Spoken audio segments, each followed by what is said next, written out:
Friends, ये gate 2003 का question है और इस क्वेश्चन में बहुत ही सिंपल क्वेश्चन है ये। जब भी VCRS का कोई क्वेश्चन है, जैसे कि ये VCRS का क्वेश्चन है, तो सबसे पहले मैंने आपको पहले ही बताया था कि आप इसमें पीएच चार्ट बना लीजिए। ठीक है ना। आप जैसे ही पीएच डायग्राम बनाएंगे तो ये क्वेश्चन अपने आप सॉल्व हो जाएगा। ये पीएच आपने बना दिया, ये सैचुरेशन कर्व बना दिया और इसमें कंप्रेशन के बाद आपको ड्राई सैचुरेटेड स्टीम मिल रही है। दिस इज़ 1, ये कंप्रेशन के पहले 2, ये 3, ये 4। ठीक है ना। तो आपने ये पीएच चार्ट बना लिया। अगर आपको इसका टीएस बनाना है तो टीएस भी बना सकते हैं, क्वेश्चन और आसान हो जाएगा समझने के लिए। ये सैचुरेशन कर्व और ये TS, this is 1, this is 2, this is 3 and this is 4। तो सबसे पहले यहाँ पर पॉइंट 1 पे जो आपको वैल्यू निकालनी है, क्योंकि इसमें सबसे पहले पूछा है क्या, एक common data answer type question है। तो इसमें सबसे पहले पूछा क्या है कि रेफ्रिजरेटिंग इफेक्ट। तो रेफ्रिजरेटिंग इफेक्ट क्या होता है, ये इसके बीच में जो एंथैल्पीज़ का डिफरेंस होता है इस पर्टिकुलर 1 और 4 के बीच में, इसको बोलते हैं रेफ्रिजरेटिंग इफेक्ट। तो H1 की वैल्यू आपको निकालनी पड़ेगी और H4 की भी वैल्यू आपको निकालनी पड़ेगी। तो H1 की वैल्यू आप कैसे निकालोगे, क्योंकि ये वेट जोन में आ रहा है, मतलब यहाँ पर सैचुरेटेड लिक्विड लाइन होती है, ये सैचुरेटेड वेपर लाइन होती है और बीच में जो ये जो प्रोसेस होती है इसमें लिक्विड प्लस वेपर होता है। तो जब तक अपन ड्राइनेस फ्रैक्शन नहीं निकालेंगे, जब तक इस पॉइंट की एंथैल्पी अपन नहीं निकाल सकते। तो ड्राइनेस फ्रैक्शन निकालने के लिए, क्योंकि ये आइसेंट्रोपिक प्रोसेस होती है, ये आप देख भी रहे हो 1 और 2 के बीच में जो आइसेंट्रोपिक प्रोसेस होती है, तो अपन को आइसेंट्रोपिक प्रोसेस से इसका ड्राइनेस फ्रैक्शन निकालना पड़ेगा, क्योंकि एंट्रोपीज़ की वैल्यू यहाँ पर दी हुई है। तो S2 = S1 हो जाएगा। तो S2 की वैल्यू इसमें क्या दी हुई है, 0.67 S2 की वैल्यू इन्होंने दी हुई है। 0.67 मतलब ये 40 डिग्री से, ये 40 डिग्री सेंटीग्रेड में है और ये -20 डिग्री सेंटीग्रेड में है। तो S2 की वैल्यू जो है 40 डिग्री सेंटीग्रेड पर आपको कितनी दी हुई है, 0.67। 40 डिग्री सेंटीग्रेड पर कितनी है, 0.67। तो ये 0.67 आपने रख दिया। ठीक है ना, इक्वल टू SF1। अब ये SF1 की वैल्यू दी हुई है, हाँ दी हुई है SF1 की वैल्यू। SF1 की वैल्यू दी है 0.07, क्योंकि ये कम टेम्परेचर पर होगा, -20 डिग्री सेंटीग्रेड वाली वैल्यूज़ देखेंगे आप इसमें, है ना। तो -20 डिग्री सेंटीग्रेड वाली आप इसमें वैल्यूज़ देखेंगे। तो ये कितना होगा, 0.3 plus x SG minus SF। तो SG माइनस SF जो आप वैल्यूज़ देखेंगे, वो SG माइनस SF जो आप वैल्यूज़ देखेंगे, देखिए आप 0.7366 ये वैल्यू और माइनस SF 0.07 ये वाली वैल्यू, क्योंकि X जो ड्राइनेस फ्रैक्शन है वो कम प्रेशर इसी टेम्परेचर के लिए आपको फाइंड आउट करेंगे। तो 0.7366 माइनस जो है 0.07 हो जाएगा, 0.07। इससे आप x की वैल्यू फाइंड आउट कर सकते हैं, है ना। सबसे पहले इसको 0.67 में से इसको माइनस करिएगा और फिर इसको उस वैल्यू को इससे डिवाइड कर दीजिएगा। तो x की वैल्यू आपकी आ गई है 0.9।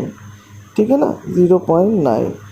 x की वैल्यू आप देखकर थोड़ा सा जज कर सकते हैं कि आपकी वैल्यू सही आई है कि नहीं आई है। तो ये x की वैल्यू आपकी आ गई है फ्रेंड्स। और अब हम H1 की वैल्यू इजीली निकाल सकते हैं। H1 की वैल्यू हो जाएगी HF1 plus x HG minus HF। तो HF1 जो वैल्यू हो जाएगी वो कितनी हो जाएगी, देखिए आप लोग चार्ट में HF1 की वैल्यू हो जाएगी 20। ठीक है ना।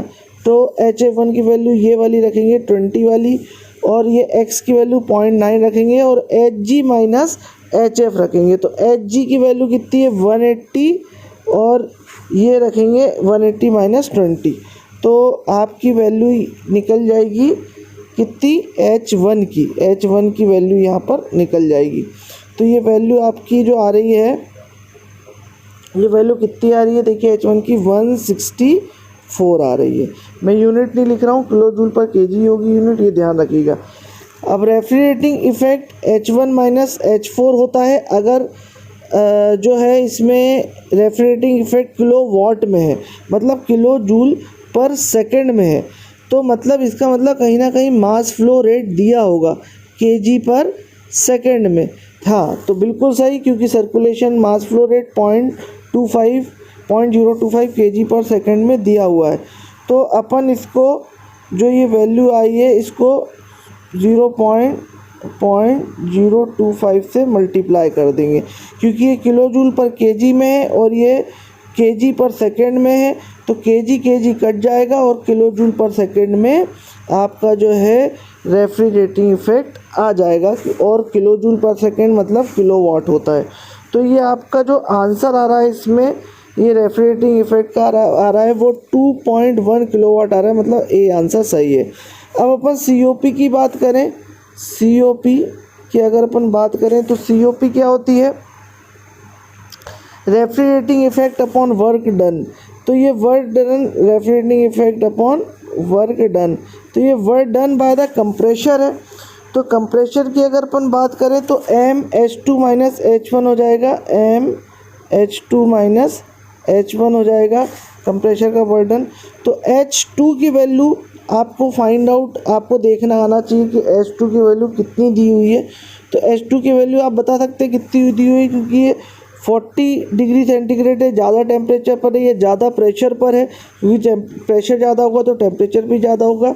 तो ये H2 की वैल्यू, क्योंकि यहाँ पर ये पूरा जो है ड्राई सैचुरेटेड स्टीम में कन्वर्ट हो जाता है, तो ये जो H2 की वैल्यू है वो 200 हो जाएगी। तो ये वैल्यू हो जाएगी 200, और H1 की वैल्यू अपन ने इसको मल्टीप्लाई करने के बाद इसको निकाल ही ली थी। H1 की वैल्यू आई थी आपकी 164 है ना। ये जो अपन ने 164 जो है H1 की वैल्यू यहाँ पर निकाली थी, ये x का मल्टीप्लाई करके, है ना, 164।